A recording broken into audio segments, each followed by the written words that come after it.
Dane. Welcome to the July Sustainable Breakfast Series. It's really wonderful to be gathering again, and thank you for coming to spend the time with us this morning. This is our first time back in person. We heard from a lot of our community about how much they enjoy this networking and education series, so I'm happy to be here. With the support of Elevate, we are fortunate to be able to be recording the program today for non-commercial use, and this will also allow others who aren't here to be able to watch this and be able to share this. So we'll send it out to you, and if there's others in your networks that you feel would benefit from learning about this topic, you'll be able to share the recording after that. I encourage you all to introduce yourself to people sitting near you, meet new people. There was a lot of talking, so I think that was going on. But the Sustainable Breakfast Series is really all about growing our knowledge and building our connections. I'd like to recognize our new members who have joined us since the April 2022 meeting. We have B-Cycle, Ian's Pizza, The Creative Company, Hodgepodge, YWCA Madison, Middleton Chamber of Commerce, Green Box, and nine additional individual members. I would also like to recognize our incredible ongoing program partners and supporting forest and tree level members. Also, thank you to our LEAF members. Membership is a great way to join Sustain Dane Network and support our work. There's a place for everyone in the network. Benefits include complimentary attendance to programs like this and so much more. Couple announcements of upcoming programs. We have our Live Forward Award nominations open right now. Those are due August 8th. SIPs for Sustain Dane will be at Olbert Garden this year on Saturday, August 13th. Networking coming up in September over the lunch hour, and our water steward program will be in person at the water utility in September. We also are excited to announce the Sustain Dane Summit. We have the date on the calendar, Friday, November 4th. We will be at the Monona Terrace again for those of you that joined us last year. This is really our kind of exciting end of the year program that brings together the community and has an unparalleled forum for us to share ideas and learn and connect. Really hope that you guys will all be able to join us for that day. Now on today's program. Today we're going to be learning about the state of affordable housing and how weatherization, electrification, and the clean energy upgrades in affordable housing are critical to meeting our climate and equity goals. We're also going to be talking about programs, policies, and actions that are happening to support multifamily to becoming more efficient, affordable, and resilient. I'd like to welcome our moderator, Abby Corso, Chief Strategist at Elevate. Thanks, Claire. Is this on? Should be on, yes. Okay, thank you. Can you hear me? Is this working? Okay. Great. Well, thanks for being here. Thanks for being here this morning. I'm really honored to be here with this panel. These are, our brain trust around affordable housing. The mic isn't on. It isn't on. Just Thanks. closer to your mouth, I think. Okay. Better? Yeah. Better? Okay. Thank you. Really honored to be here with this panel today. This is just amazing expertise in affordable housing just sitting right here. So I'm going to ask each panelist to just introduce themselves, their name, their organization, and then if you guys wouldn't just mind giving a little fun fact about yourself, maybe just something where you've been this summer, vacation, just something personal. So, Kurt, you want to start? Hi, is this on? Yes. My name is Kurt Paulson. I teach housing at UW-Madison. And a fun fact is I'm going to drive 2 kids to college in the next couple weeks. Hi, I'm Rob Dick. I'm Assistant Vice President of Asset Management for Wisconsin Housing Preservation Corp. I guess a fun fact, I am going to see the Brewers at Fenway Park this weekend. I'm very excited about that. So. I'm Kelly Hilliard, and I am in the Sustainability Coordinator at the City of Middleton. And a fun fact, I guess, is that I worked on this building as a consultant on lead consulting because my background is green building. And so I've been all through this building at different stages of it being built. Good morning. First of all, thank you to Sustain Dane for including us in the presentation today. Appreciate being here. It's great to see a lot of familiar faces. My name is Brian Driscoll. I'm the Senior Multifamily Services Manager at Madison Gas and Electric Company. And maybe not necessarily a fun fact, but maybe something many can relate to. Our family was able to take our annual pilgrimage to Door County and make sure to camp in Peninsula State Park again this year. And we're just appreciative of the opportunity to get out and do that again. So hope all of you are able to do that too. Thanks. Thanks for indulging me. So we're going to start off the panel with Kurt to maybe do some kind of table setting, if you will, around affordable housing in Dane County, and just talk to us a little bit about units, the type of housing we have, and kind of what we know about affordability and some of the policies and practices, to help improve affordability here. So, Kurt? Yeah, so thanks again for having me, and thank you to Sustain Dane and Claire. It's hard to talk about affordable housing without pointing out the real experts in the room, Julie from the city and Olivia and Ashley from the county. So we like to joke that if you need money, go to them, because they've just got not enough at all. Get in line. So I know that a lot of people know about affordable housing and affordability, and that's a term we use a lot, but just to kind of set the table, there's kind of two things we have to keep in mind when we talk about affordable housing. The first is the general concept of affordability, which is that you should spend no more than 30% of your income on rent. And that's the definition in HUD programs, that's the definition in the census, that's the one that most people know, right? You should spend no more than 30% of your income on housing. But what people don't realize is what counts as income and what counts as housing costs. So for rental housing, it's the contract rent plus utilities, but utilities exclude telephone, cable TV, and internet, because of course nobody watches TV or uses the internet. So that's actually something that people are trying to push at the federal level, which is internet is a vital utility, particularly we saw during the pandemic, for children's learning, education, and employment opportunities. So that's kind of an old school definition. That's what HUD uses. That's what's in the census. That's what most people think about.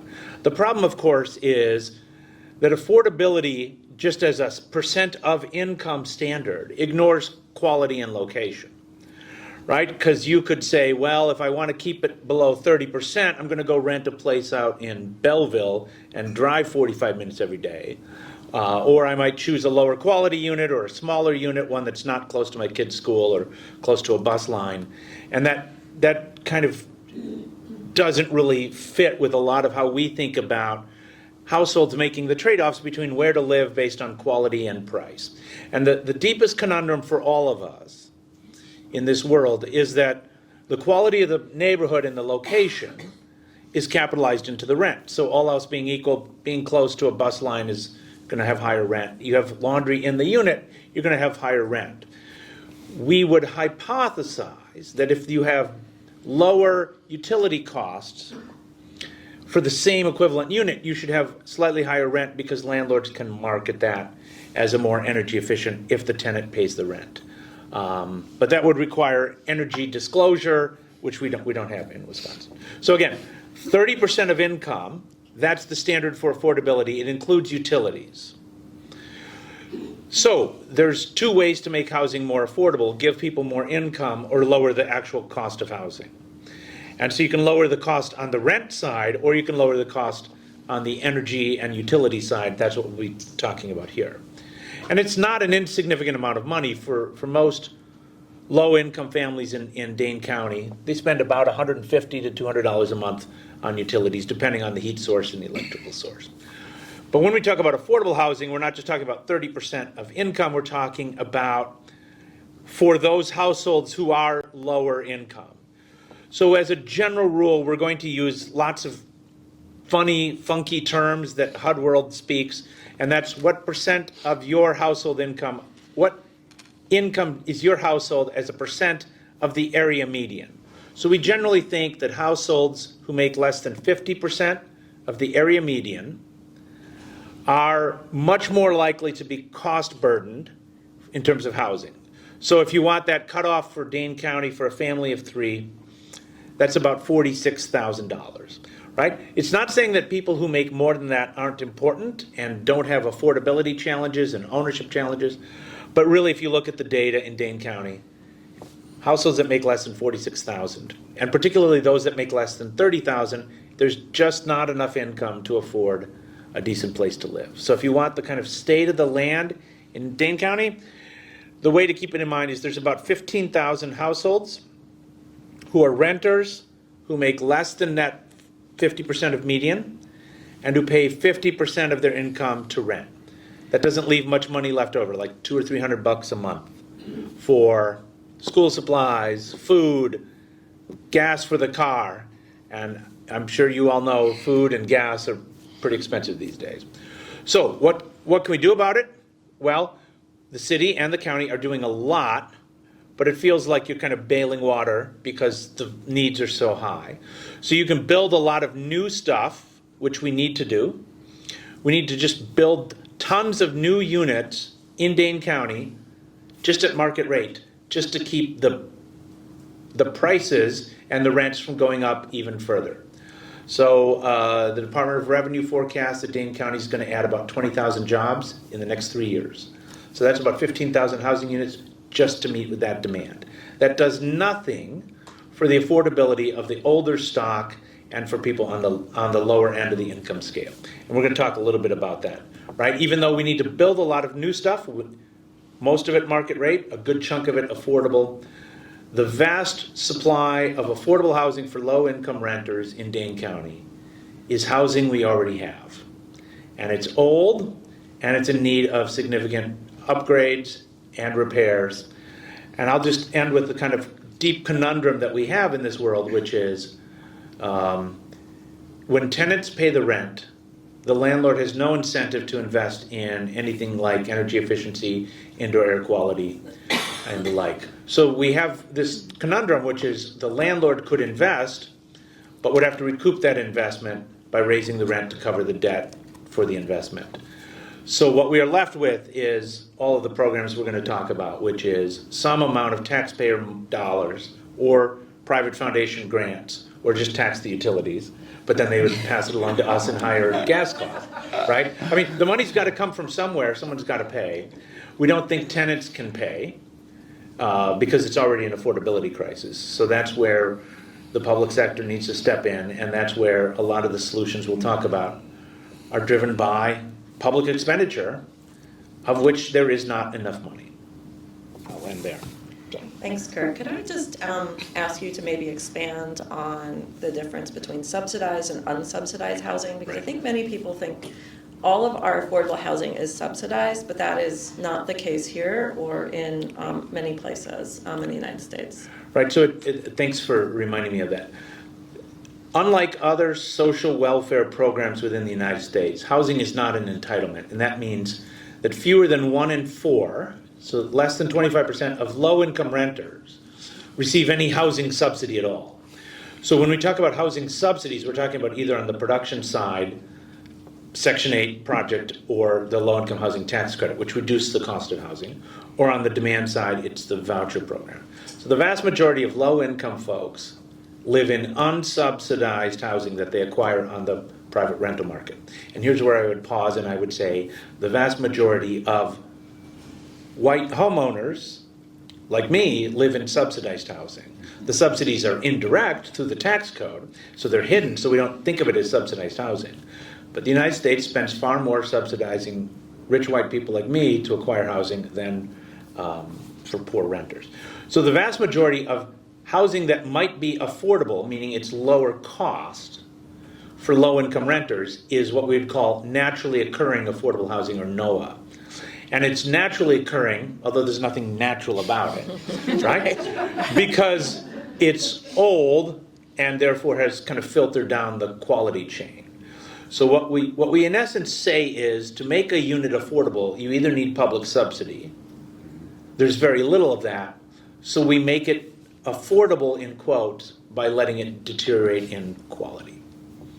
And what that means is in a weak demand market like Milwaukee, people pay not a lot of money for really bad quality housing. But in a high demand market like Madison, people pay a lot of money for really low quality housing. Thanks for that. I'm going to jump to Rob from Wisconsin Housing Preservation Corp. And as the one of the largest housers in the state of Wisconsin, Rob, could you talk a little bit about what WHPC is doing regarding efficiency and some of the reasons that you're making these investments? Sure. So a little background just real quick. WHPC was formed in the early 2000s to preserve expiring project-based Section 8 housing. So most people are familiar with the voucher program, which Kurt mentioned, but there is also another side of the program where the subsidy is actually at the property and doesn't travel. It was the sort of the older version of the program, and as around that time, private owners were opting out, and WHEDA was especially concerned about losing that housing. So WHPC was formed to preserve that housing. We are the largest nonprofit owner of affordable housing in the state of Wisconsin. We have 8,565 units, and we're in 58 of the 72 counties, so kind of all over the place. While we do have Section 8 housing, we also have USDA rural development, tax credit, NOAA, but better than 85% of all of our units actually have a rent subsidy. So to answer the question, we've been working really hard on trying to improve the quality of our buildings, but also the efficiency of our buildings for many reasons.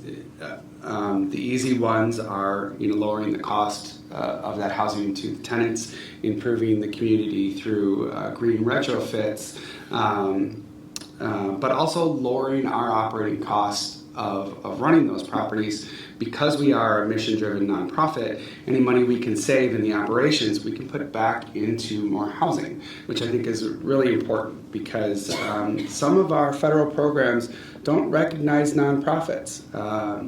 Incredibly, in the Section 8 program, if you are a for-profit owner, you can make as much money as you want, and there's no restrictions. But for a nonprofit, if you make extra money, you have to give it back to HUD, which doesn't make a lot of sense to me, but I also didn't write the law. That was the Realtors Association. So we've been working really hard to try and improve the efficiency of our housing. I have to thank Abby and Elevate because they really helped jumpstart our efforts. We were able to receive a $100,000 planning grant from the Public Service Commission to hire Elevate to go through our entire portfolio and assess first of all, just get all the data on what the fuel sources were, who was paying what utilities, and then what the costs were, and determine properties that were, as compared to our baseline, more inefficient, so that we can then tackle those properties first and make the biggest impact.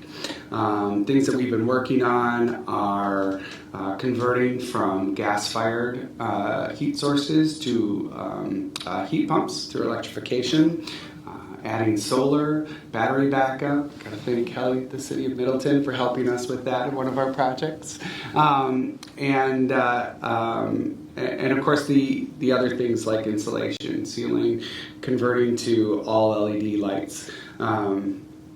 Because again, we can make the quality of the housing better, but then we can also reduce our costs as well, so we can drive those profits back into expanding our mission. Can you just maybe give a quick story, or just maybe tell us how the residents will benefit from all this investment that you're putting into your existing housing? Sure, and there's different ways, and in some instances the residents benefit more or less. The biggest obviously is going to be cost and comfort. So in properties where the tenants are paying the utilities, again, depending on the program, I don't have to get into the details, but sometimes we make these energy improvements just to save HUD money. But obviously, anytime we're doing things like air sealing, we're improving the comfort and the quality of that housing. We were having a discussion about health outcomes of older, inefficient housing as opposed to quality, efficient housing, and that's certainly very important. So, comfort, health outcomes, financial. It's hard to think of ways that they don't benefit from the improvements. Great, thanks, Rob. So Kelly, you're here from the city of Middleton, and just maybe kind of expand upon housing in Middleton and how the city is approaching housing with respect to your climate goals. And then where does this intersect with maybe some of the affordable housing in the city? Okay, well, I'm not the housing expert of the city. I'm the sustainability coordinator, but I feel that housing and sustainability are very tied together and often siloed, probably for all of us. And historically, I think housing policy, it's a complex thing to then try to layer in climate mitigation into housing policy, and we need to do that, but it's difficult and it's hard to wrap your brain around all the complexities that brings. But for the city of Middleton, I mean, my mantra is that sustainability is well-being for all. And that's very broad, but also specific in that when we were able to use some ARPA funding, the American Recovery Plan Act federal stimulus money, it was at first allocated for those people in your cities that are most affected by COVID, the pandemic. And so we looked at different projects that we might be able to put together to address that from the federal government. And happily, I've built a relationship over the last few years with Claire and Abby at Elevate and Sustain Dane, which has been really helpful in putting together an idea to work in naturally occurring affordable housing on energy efficiency and where potentially possible solar. And for us, this ticks a lot of boxes as a city because we have pretty stringent energy goals. We have citywide energy goals to be 100% renewable by 2040 for all of our community operations. That would include fleet, and all of our electricity and all of our natural gas and gas use as well. But then community-wide, we also have 100% renewable energy goals by 2050, which may be too far out for what we really need for the climate crisis, but that's what we have going right now. And we have a lot of benchmarks along the way too, so it's not just a huge number out in the distance. We have closer in goals to meet. And so for us, this, for me, is about sprinkling the green to everyone and not just working with the upper middle class white homeowners that have had generations to build wealth and be able to buy homes. And we really in Middleton need to preserve our naturally occurring affordable housing. It's really important that the housing that we do have, that we can invest in that for people, because those are the units that truly are affordable, I think, in Middleton. So that's where we're focused now, but I think I would just end my statement saying it's a really collaborative process, and we have so many entities working on this together, and no one person knows every piece of the puzzle. So I think collaborating and knowing which entities take which pieces of this policy and who to go to when you need the information is important, and hopefully we can prototype this. And the mistakes that we make and the failures we have, everyone can learn from. You can watch us flail around a little bit. And I think a huge key piece, which we haven't talked about, is going to be the community engagement piece, so that when we do this work in other communities, it doesn't come top down or just from people prescribing this is what we think needs to happen. I think for me, I would like, it's a small enough city, the city of Middleton, that we can build relationship with the actual tenants and building owners and have them involved in the process early on. And if not in this time, then as we go forward, we'll learn to get better at that so that people feel like they have a stake in solving the climate crisis, because everyone wants to work on it. It's just when you're working 3 jobs and you can barely afford rent, you can't go to these types of events in the mornings. So we're trying to systemically change this so that the energy burden will be lowered for people in this housing, and they'll have some extra money and extra time in the future. Thanks, Kelly. I think as you're hearing, housing is really complex. There's a lot of different pieces to it, whether it's subsidized housing or unsubsidized, naturally occurring affordable housing. And for us as a community to, I think, kind of flip the story here and make affordable housing our best housing, it's going to take a lot of partnerships and a lot of people working together. And Brian, I'm going to turn to you because the utility partnership is one of the most important, I think, in helping us all solve this problem. And if you could maybe just talk to a little bit about weatherization and solar from the utility perspective and what you're doing to kind of help efforts around efficiency. But then also, I think there's been some research done on energy burden or communities that are more heavily on energy burden. Maybe speak to any information you might have about that and how we can kind of bring this together with our other experts. Absolutely. Excuse me. Absolutely. I'm going to start with the energy burden piece because Kelly just mentioned it, and it's been a topic of conversation for quite some time. The American Council for the Energy Efficient Economy, ACEEE, did a report back in 2016. They updated that report in 2020, and if you were to start to slice and dice that data, customers of color pay 2, 3, and 4 times more than their white neighbors, and it's important to have that as a baseline. I think another thing that we have to make sure we acknowledge is that pre-pandemic, during pandemic, maybe post-pandemic, those numbers have significantly changed. And there were systemic challenges pre-pandemic, and they were just exacerbated by the pandemic.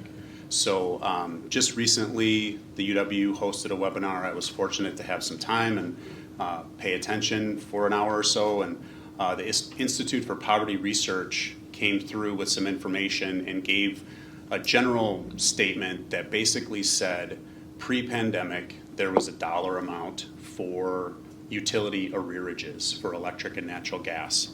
And once the pandemic started to happen early on, it increased 4-fold.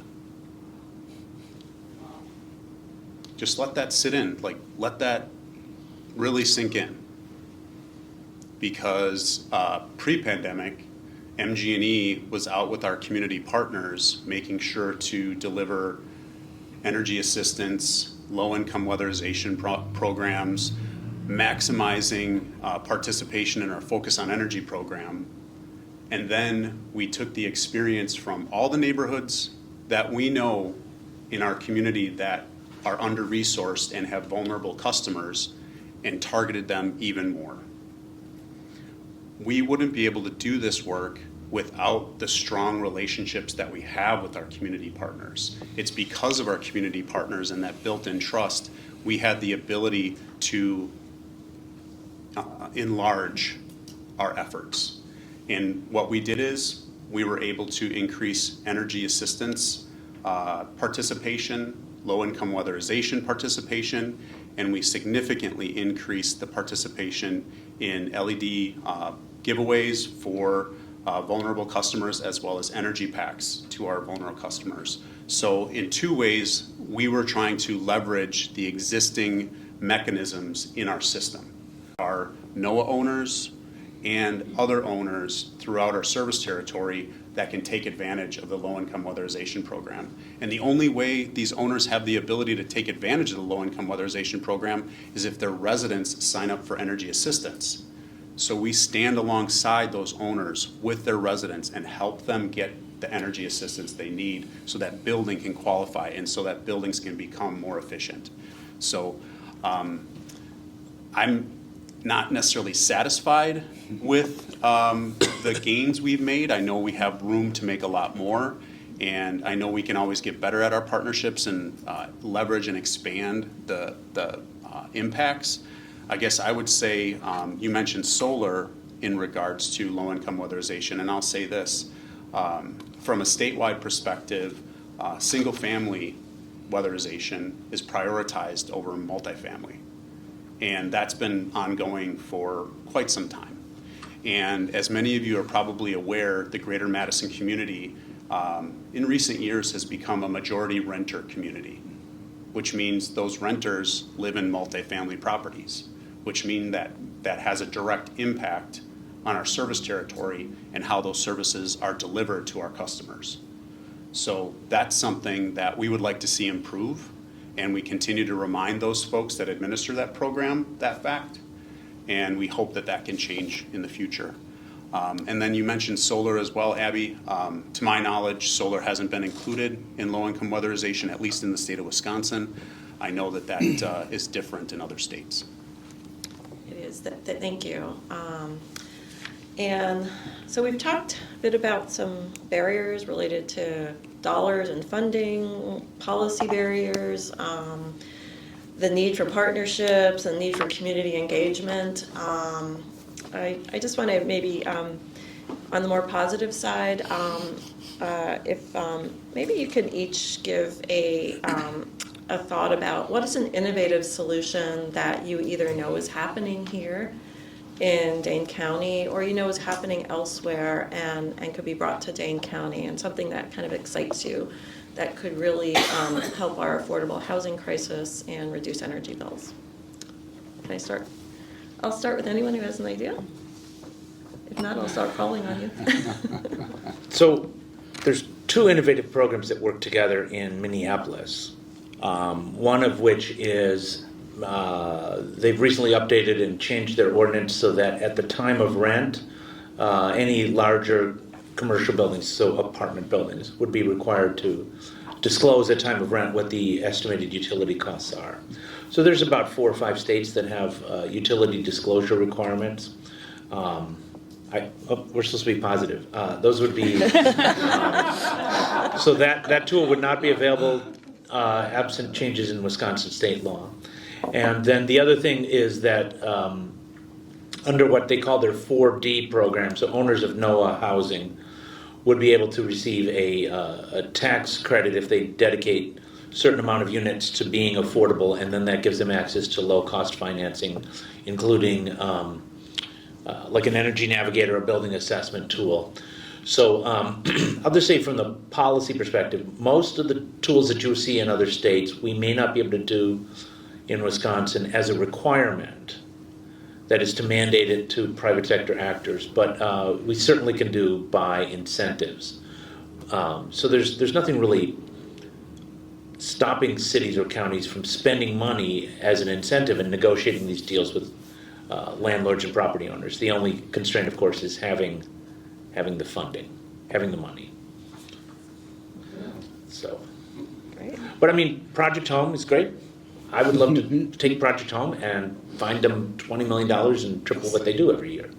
Eau Claire County is pretty good at combining kind of health quality inspections to the health department to help get building owners access to weather sealing and those sorts of things that trigger asthma and mold. So, yeah. Great, thanks. Any other thoughts? Abby had mentioned about the age of most affordable housing, and you know, we talk about this at WHPC that the average age of properties in our portfolio are 40 years, and from an energy standpoint, that's really, really old. Additionally, building materials and construction in some of the stuff that was built in the late 70s, early 80s wasn't ideal. And a lot of times what we find is that materials or even systems that went into these buildings were put in because they were cheap to install and expensive to operate. But that didn't matter to the developer who was building it, right? So that's where we find ourselves, where we need to do all this retrofitting and trying to improve the efficiency and quality of the buildings. So that's maybe the bummer. But the good thing is we've learned from that, right? And so now going forward, one of the things that WHPC is really interested in is learning those lessons on new affordable housing that we develop. Recently, we received approval from the City Council to redevelop the Gardner Bakery site on East Washington Avenue, and are going to be putting in 250 units of affordable housing. So what we're looking at is how do we design these green features into the building from the start, so that 40 years from now, someone's not sitting in my chair saying, oh my God, we got these horribly inefficient systems, it's really drafty building, we have to figure out how to do air sealing and upgrading, and getting it right at the front end. Because yes, it's going to cost more in construction, but it's going to cost less to operate, we're going to have better outcomes, and we won't be sitting in this position trying to figure out how to make it work. One of the things that I'm really excited about, my daughter attended the Forest Edge Elementary School in, it's in the Oregon School District, but in Fitchburg, that MG&E was very involved in. And what I love about this building is that it is what they call Net zero. Net zero. Thank you. I was going to say energy neutral. That wasn't right. Net zero. So it has ground source heat pumps that are doing the heating and the cooling. And I recently was reading about this. I love this concept that during the summer we're pumping the heat into the ground, and then during the winter we're pumping it back up. And the ground holds a certain amount of that heat. And we can just store it down there and bring it back up. I love that concept. And then the building, of course, is covered with solar panels. It's doing all the electric, all the lighting, and running the heat pumps. So that building is not, over the course of the year, actually using energy. It's creating all of its energy. And we can do that. We can even do it in affordable housing. That's my goal. My career goal is to have affordable housing that is net zero, because it can be done. It just costs a lot of money on the front end. So again, Kurt, give me truckloads of money, and we will make affordable housing that is energy neutral and that is comfortable. And yeah, okay, good. All right, thank you. A little short. I'll take a check. So it can be done. We just need to invest it in on the front end and not pay for it on the back end. Kelly, Brian, any thoughts? Well, I do think that we need to reframe how we talk about financing new buildings when they're built, in that it might be easier to spend a little more with the financing and the capital costs early on, but then when you pitch that project, you need to know how to use the right language to convince the building owner that their operating costs will be lower every month. And the way you say that is really important, and I'm not a finance person, but I hope that we can all learn that language as we're working with these building projects, because that is true. And I don't want things to get stuck in City Council with first cost, pushback on this stuff, because we cannot keep building new that's not net zero. I wish that every new building that goes up could be net zero, and then cities, municipalities, and nonprofits, we can focus on funneling money into the naturally occurring affordable housing to retrofit. But as a lead consultant, when I was working in the building industry, it's so frustrating to walk into a building and realize you're going to have to spend millions to retrofit it, and all the resources that takes, and the collaboration, and it's so much easier just to build right from the start. And then I would like to focus money on the people who truly need it, that we can improve their lives with the housing stock that they're in. And then kind of separately, just my last thing to say about that's positive is that I'm really excited about the projects we're working on with Elevate and Sustain Dane and WHPC as well, on the public health side, because I think when you do these kinds of energy efficiency retrofits, there's a real opportunity at that time to work on public health in these buildings. When I was just starting out, I worked in public housing in Chicago on pesticide reduction and IPM and some lead mitigation. And I can't tell you what a big difference that makes to tenants on comfort living in housing that's not moldy, not damp. The indoor air quality is better. without the pesticide residue from pests that get in. And there's like, it all works together so well. So we shouldn't miss opportunities to work on that with these energy efficiency projects. And we have a grant that we really leveraged because we made a dedication to work in affordable housing on energy efficiency. We were able to leverage further funding for public health retrofits along with that. So I think once you put the word out that you're really dedicated to this work, there's other opportunities that you can leverage with that, with public health work. And we're going to do lead and mold and pesticide reduction in these projects in Middleton as well. So I'm looking forward to that. Thanks, Brian. Anything to add? Yeah, I guess I would focus innovative or creative ideas on the nonprofit sector. First, hopefully most of you, if not all of you, have already heard about PACE, Property Assessed Clean Energy. This is something that's been around since probably 2006, 2007 and made its way to the Midwest several years after that. But more recently, it's seeing applications in the multifamily space. And then even more recent than that, folks are figuring out how to apply it to affordable housing. And we're still waiting to see some big projects come through with property assessed clean energy, but it's basically leveraging the tax bill as the repayment mechanism. And so hopefully, I think Slipstream and Pace Wisconsin are doing a great job with this. It's moving across the state of Wisconsin. I can't remember if we're into the number of 50 counties out of the 72 in the state of Wisconsin, but Dane County signed on early on by having an ordinance make this available to folks to develop. I guess the other area to look at from a nonprofit world, Renew Wisconsin is doing a great job with their Solar for Good. It'd be great to see more nonprofits create opportunities like this to continue to leverage the programming that Focus on Energy already provides. And then also in the nonprofit area, I'm not sure if anybody's here from Madison Development Corporation, but they were definitely influenced by Olivia and the work done with the Dane County Housing Initiative. They created something called the Dane County Workforce Housing Fund, and this basically was an ask of Madison Development Corporation to many of the large employers in our community, including MG&E, to fund a pot of money to help fill those gaps. Because Rob, what is it, 7, 9, 11 sources of funds are needed for developing? It's a layer cake. Yeah. So it's another way to help fill some of those gaps. So we're talking about PACE funding, we're talking about solar funding, we're talking about the Workforce Housing Fund. All of these things can fit into that puzzle to deliver more. And I don't know, it feels like there's always room for improvement. And I get a feeling that we might be seeing more of those social good or individuals that may consider pooling resources and trying to replicate some of those funds that are already out there. So I'm hopeful that we'll get to see that. Yeah, thank you. That's great.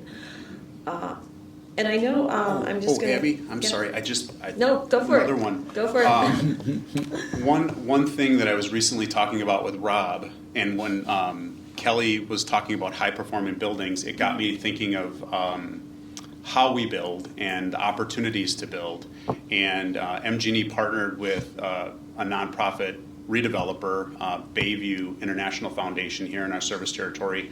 And what happened in this process is that early on, we helped them establish priorities for their redevelopment. So instead of just going in and designing buildings, they actually engaged their community members, surveyed them, sat down with them, found out what they really valued, and then incorporated it into their process. And that led to Bayview setting standards for themselves that are way above code. And I would just mention Passive House as one example. And this is something that has been very popular in other parts of the world and is starting to take place more and more in the United States.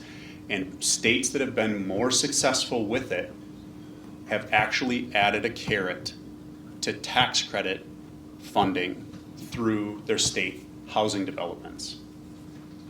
Wisconsin currently doesn't have that.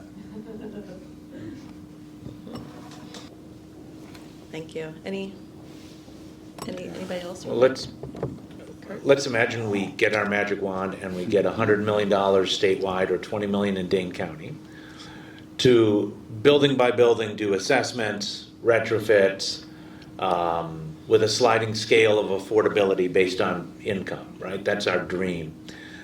There's not enough workers to do all that right now. You ask any contractor, I mean, we're talking in HVAC or building technologies, there's just not enough workers. And one of the reasons there's not enough workers is there's not enough people in the high growth areas, right? And so it's a chicken and egg problem is, we could imagine a world where thousands of youth who might be steered towards other things would devote themselves to kind of building technology, HVAC, all these sorts of careers.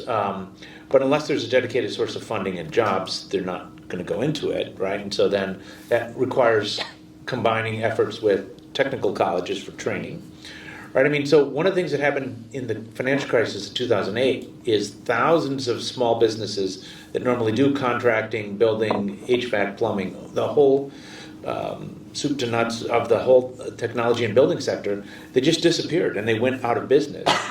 And there's a risk aversion because why would I go into a business that's subject to such high fluctuations? So the other thing we need to talk about is we have a shortage of workers in this sector. We have a shortage of workers in every sector.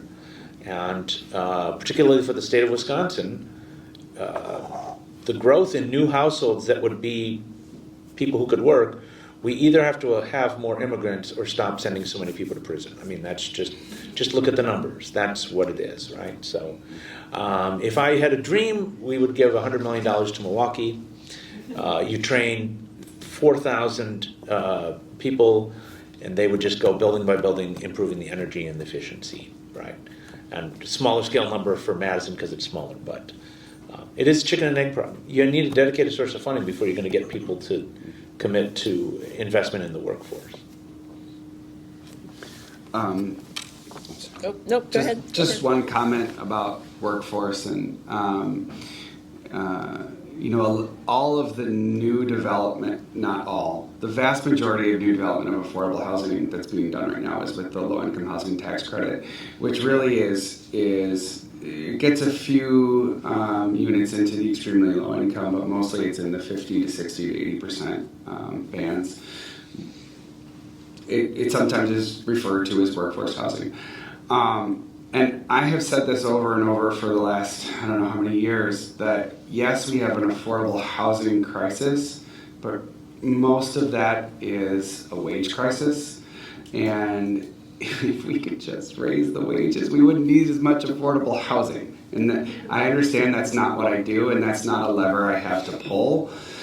So I'll keep working on the affordable housing.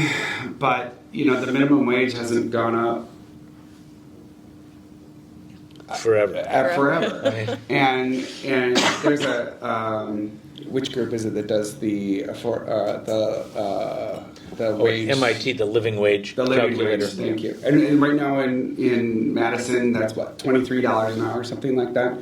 So in order to afford the average 2-bedroom in Madison, you need to make $23 an hour, something like that. And so, at that minimum wage, you're working 24 hours a day. And I every time I say that, I hear people say, well, how many people really work at the minimum wage? That's for kids. And, right. Thank you. Thank you. Yes, exactly. And don't forget that a rising tide lifts all ships, right? So if we can, the minimum wage should be in that ballpark. If it was adjusted for inflation since it was created, it would be in the low $20 an hour.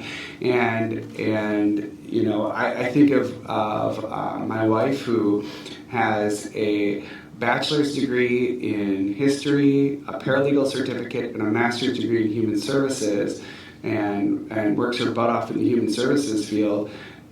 She would get a raise if the minimum wage is where it should be.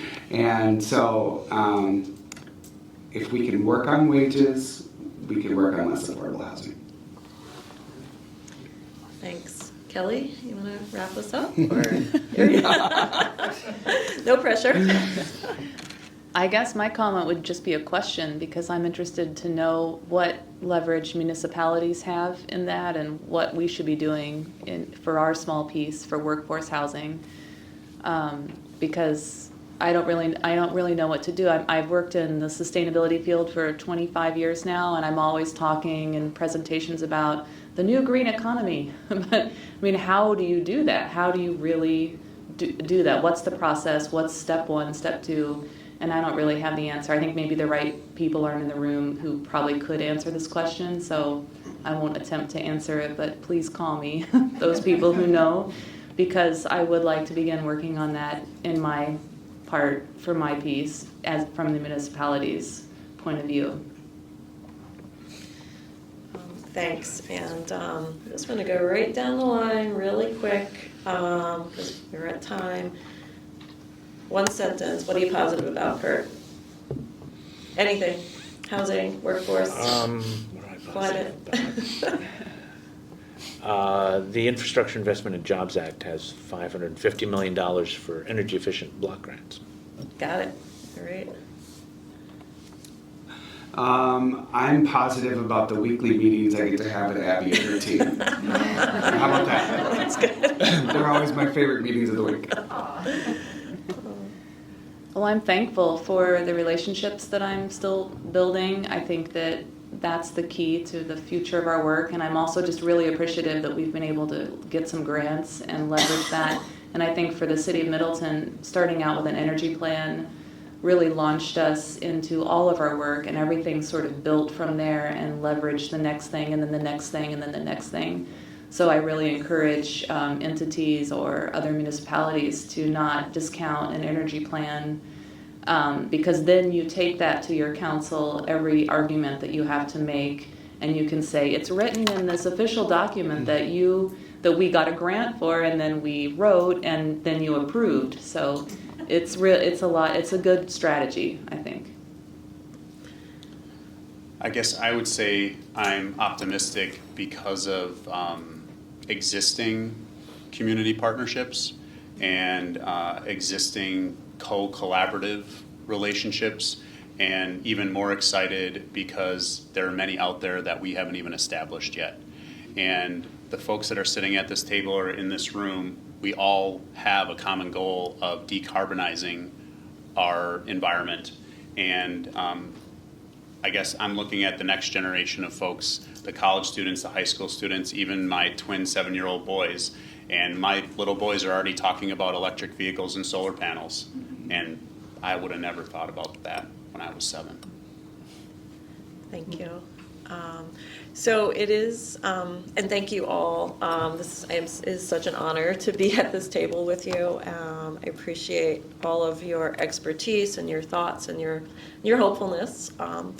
So it's 9:30, and we have a half-hour networking left. So folks will be around. Can I ask a question? Oh, sure, Susan. And, yeah, thanks, everybody, that was amazing. Could you, without naming actual names or companies or nonprofits or whatever, who are some of the prospective partners that are not at the table right now that need to be, in terms of maybe industries, or you just mentioned some students, Brian. I mean, it's Technical colleges. okay. Yeah. Hospitals? Mhm. Anybody? Medicaid. Yeah, healthcare. HUD? Thanks, Rob. The table in an unhelpful way. Right? Under the table. Abby, could you just real quickly talk about, it was mentioned, the collaboration between Sustain Dane and Elevate, and what Sustain, or maybe that's what Claire is going to comment on, just sort of what Sustain Dane Do you wanna is doing comment, on the Claire? ground in this area. Well, you can, and then I think we can just have people come up and ask questions. so Sure. others can go, yeah. Sure.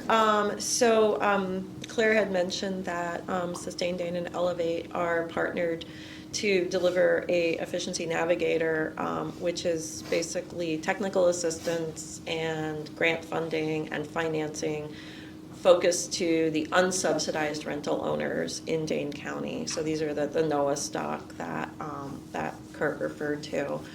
And we have a program that's currently focused on the north side, and we'll be expanding out of the north side probably next year. And we're working with the city of Middleton in a similar capacity to offer rental housing, the same benefits in Middleton. So I'll wrap up here, and folks will be around to answer more questions, and we just really appreciate everybody's time this morning, and have a great morning, afternoon.